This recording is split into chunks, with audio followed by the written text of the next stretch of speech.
ਅਸੀਂ ਇਹ ਚੈਲੰਜ ਕਰਦੇ ਆ ਪੂਰੇ ਪੰਜਾਬ ਵਿੱਚ ਸਭ ਤੋਂ ਸਸਤਾ ਇਨਵਰਟਰ ਤੇ ਸਭ ਤੋਂ ਸੋਲਰ ਪਲੇਟ ਸਸਤੀ ਸਾਡੇ ਸਿਆਲ ਮੋੜ ਤੋਂ ਪਾਕ ਸੋਲਰ ਤੋਂ ਮਿਲਦੀ।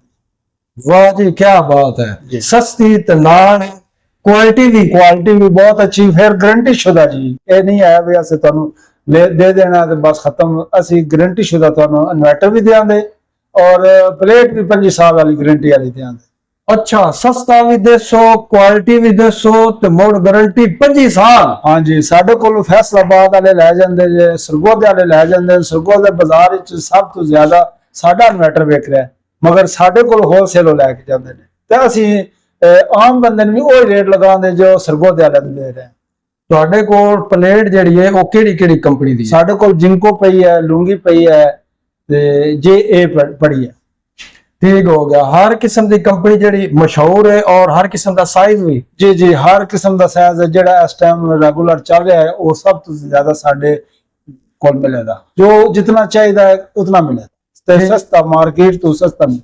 ठीक हो गया। अच्छा, ए दसो कि तुहाडे कोल जेहड़े इन्वर्टर ने वो केड़ियां कंपनियां दे, चाइना दे ने या पाकिस्तान च खुद बना रहे हो? जेहड़ा साडा अपना इत्थे असैंबल होया ना जी, वो अपना पाकिस्तान दा है, वो ज्यादा इस्तेमाल करदे आ। ते दूसरा चाइना दा जेहड़ा वो पहले असीं मंगवांदे सां, हुण मगर वो इतना चलदा नहीं है, उसदी प्यार नहीं हो रहा जेहड़ा पाकिस्तानी।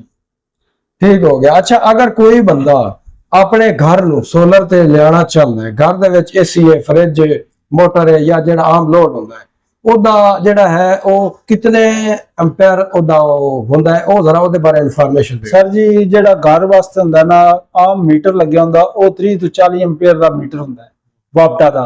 उस तो ज्यादा तुसी उस ते लोड नहीं पा सकदे। उस वास्ते तुसी 8 प्लेटां लगा लो ते ओ तुहाडा 40 एम्पेयर तुहाडा पूरा करेगा इंशाअल्लाह जी। वो तुसी घर दा जितना लोड तुसी चलांदे हो उस दे विच तुसी बेशक टोका मशीन चला लो, AC चला लो और फ्रिज चला लो, इस्त्रियां 4 चला लो, उस दे विच कोई इस चीज की ममानत नहीं है। ठीक हो गया। उस तो बाद दूसरी बड़ी डिमांड है ट्यूबवेल वास्ते, सोलर ट्यूबवेल वास्ते। जी ओदे ते कितना एक लोड चाहिए होंदा है, मोटर कितनी होंदी है और कितने इंच दा बोर होंदा है, वो जरा इंफॉर्मेशन। वो साडे इस तरीका होंदा है वी कुछ इलाके इस तरह होंदे ने वी जिथे पानी उत्ते होंदा है उत्थे असीं कम प्लेटां लगा के पानी ज्यादा निकालदे हैं। कुछ ऐसे इलाके होंदे ने जिथे पानी गहरा होंदा है, खूह होंदे ने, उसकी वजह तो असीं प्लेट पैनल ज्यादा लगाने पैंदे ने तां पानी होंदा है। वो मतलब ये साडा जेहड़ा आम रूटीन नाल 10 पैनल लगा के 7.5 दी मोटर 4 दी डिलीवरी निकाल के वो बहुत अच्छा पानी करता है। जबरदस्त जी, माशाअल्लाह। तुसी जरा सस्ता जेड़ा सोलर सिस्टम दे रहे हो, इन्वर्टर दे रहे हो और सस्ता ट्यूबवेल लगा के दे रहे हो, पूरा सेटअप लगा के दे रहे हो, फिर लोगों को इन चीजों की जरूरत है ते उन्हें राब्ता करना होगा। काइंडली अपना राब्ता नंबर और लोकेशन शेयर कर दो जी। 0346 860 4993 पाक सोलर मिड रोड करीब इंटरचेंज जी। बड़ी मेहरबानी। लो जी सजणो, तुसीं वेख्या कि घर का सेटअप भी होवे ते इन्हां दा दावा है कि सिर्फ सरगोधा या सियाल बोर्ड दे एरिए च सस्ता तरीन नहीं, पूरे पंजाब दे विच बल्कि दूजे सूबे च भी सस्ता तरीन सोलर सिस्टम भावे घर दा लवाओ ते भावे ट्यूबवेल सिस्टम लगवाओ। इन्हां दा ऐलान है कि सस्ता तरीन असीं सोलर सिस्टम देंगे।